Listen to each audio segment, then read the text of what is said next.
Week 32, Overview, the Revolutionary War. Last week, we learned how war broke out between Great Britain and her American colonies. We covered the first year and a half of hostilities. This week, we'll cover the major campaigns of the rest of the Revolutionary War. It was a long fight, lasting 8 years in all, from 1775 until 1783. Think about how long this would seem to your children. For an 8-year-old, the war would have been going on for a lifetime. All through the conflict, Britain's forces were better armed and better trained, but America won the war. There were two major phases, the Northern campaign before the French joined in, and the Southern campaign afterwards. America's military successes between 1776 and 1778 led to diplomatic successes, bringing France, Spain, and Holland into the war on American side. The French had suffered a humiliating defeat in the 7 Years' War. They envied England's success, but were not ready to risk her wrath, so they began aiding America in secret.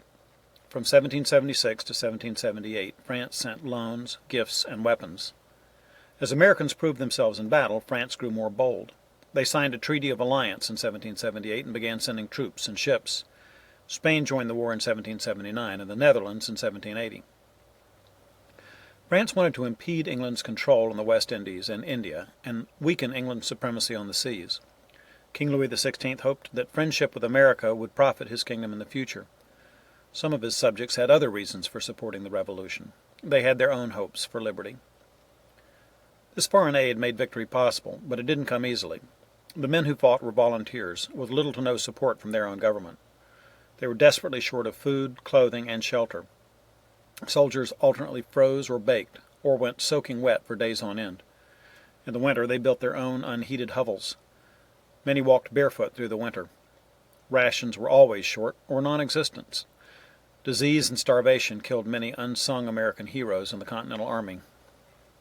The Articles of Confederation gave the Continental Congress no power to raise taxes, but they were allowed to print money. In 1775, they started printing paper currency called Continental dollars. That seemed to work at first, but there was nothing to back it up. As they kept on printing, these Continentals became nearly worthless. For real money, America depended on countless loans from patriotic citizens who hoped the nation would somehow survive and pay them back. So how did these shivering, starving volunteers defeat the well-trained, well-supplied redcoats and German mercenaries? The American officers started off with less training, but they learned from their mistakes.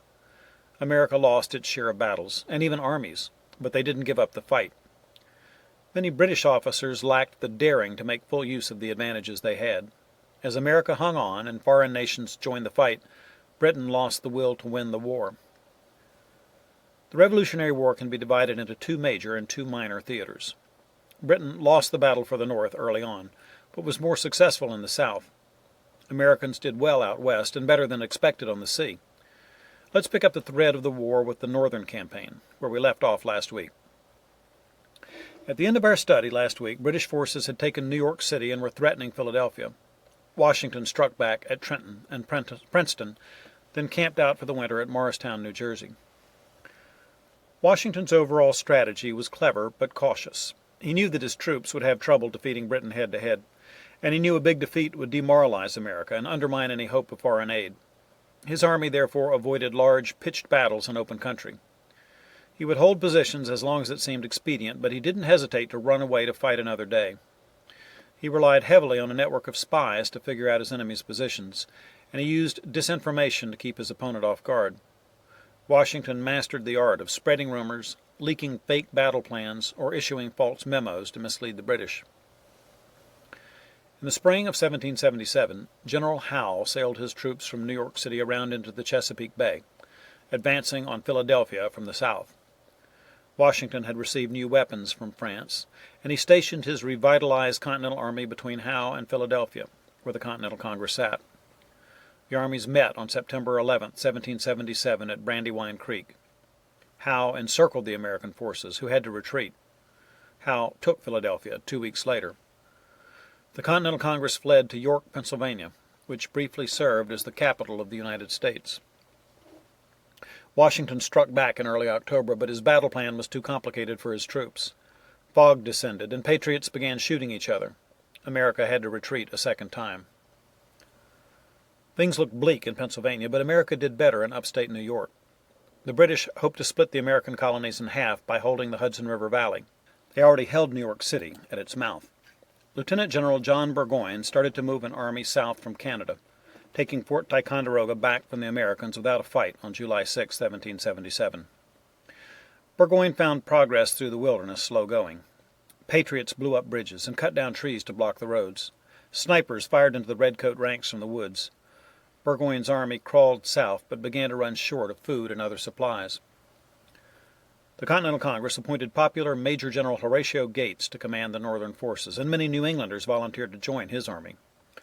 Burgoyne's slow progress gave the Americans time to build fortifications in the wilderness north of Albany. On September 19, 1777, Burgoyne's men unsuccessfully attacked the fort in what is known as the First Battle of Freeman's Farm. Only night and the courage of some German mercenaries saved the British from destruction. By this time, the American forces outnumbered the British, but Burgoyne refused to retreat. He attacked again on October 7th. Benedict Arnold led the American troops to victory. Now Burgoyne decided to pull back, but it was too late. The Americans encircled him at Saratoga. On October 17th, Burgoyne surrendered 6,000 men and their weapons. It was a turning point in the war, which showed France that America was a bet worth taking. As winter set in again, Washington's army huddled together at Valley Forge, outside Philadelphia. There were 10,000 men at the start of the winter, but a quarter of them died before spring. Diseases like smallpox and typhoid killed many, while cold and hunger killed more. The army shrank even more as other soldiers deserted. In February, a Prussian aristocrat arrived at Valley Forge. Baron Friedrich von Steuben offered to teach the American army how to fight European style. He showed the men how to march, charge, and use bayonets in close quarters. The Marquis de Lafayette arrived from France, full of enthusiasm for the Revolution. Lafayette served Washington as a major general without pay. Other Europeans were coming to show their support. Tadeusz Kosciuszko was a Polish nobleman who came in 1776. When he read the Declaration of Independence, he was so moved that he sought out Thomas Jefferson, who invited him to Monticello for many visits. Kosciuszko was an engineer, and he helped to fortify Philadelphia at the start of the war. Before long, Kosciuszko was named chief engineer of the entire Continental Army. The new year brought new hope to the Continental Army. British General Clinton left Philadelphia in June 1778, marching back towards New York City. Washington stalked him. On June 28th, Washington attacked the British near Monmouth Courthouse in New Jersey. The British rallied, but this time the Americans didn't fall back. The battle ended in a draw, and it was the British who retreated this time. The Battle of Monmouth was the last major confrontation in the North.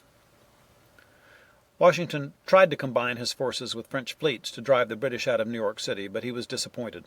Meanwhile, Indians and Royalists were causing problems on the frontier.